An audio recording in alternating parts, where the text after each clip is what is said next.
PCP is a drug that was originally designed in the 1950s to be used as a surgical anesthetic.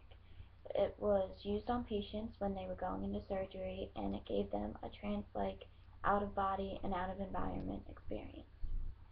This caused them to discontinue the use of PCP in 1965 because when recovering from it, the patients became agitated, delusional, and irrational.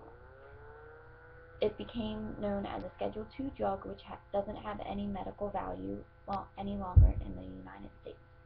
It looks like a white crystalline powder, and it dissolves easily in water and alcohol. You can tell it's PCP because it has a bitter chemical taste. Nowadays, it's sold as tablets, capsules, and powders. You can either smoke it, it can be swallowed, snorted, or injected. Most commonly, it is sold as a powder now, or as a liquid that can be applied to a leafy material. So unknowingly, a lot of people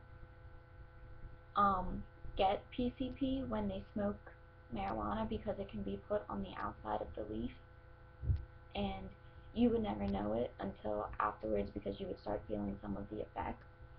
Some other than marijuana, it can be put on mint, parsley, and tobacco. And once you have ingested PCP, some of the short-term factors are distinct changes in body awareness, kind of like when you drink alcohol, like you know what's going on, but you're dissociated. You start breathing shallow, you become flushed, you can profusely sweat, there's a general numbness throughout your body, and there's poor muscular coordination.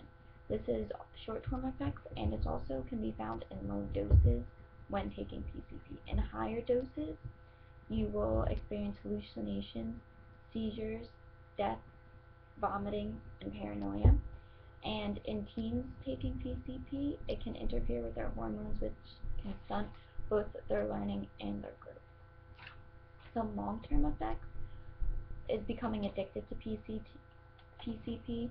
There can be a psychological dependence and a physical dependence with cravings and wanting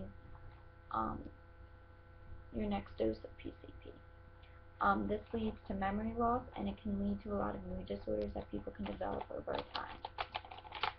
It is now known in the United States that 2.3% of high schoolers use PCP intentionally, not including times when it's like laced on other things that they're indirectly digesting. The effects of PCP on the brain: it inhibits the neurouptake of dopamine, norepinephrine, and serotonin.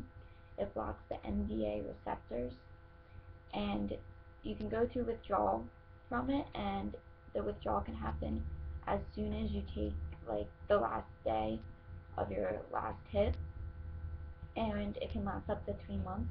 Many common symptoms of this are depression, anxiety, violent behaviors, and suicidal thoughts.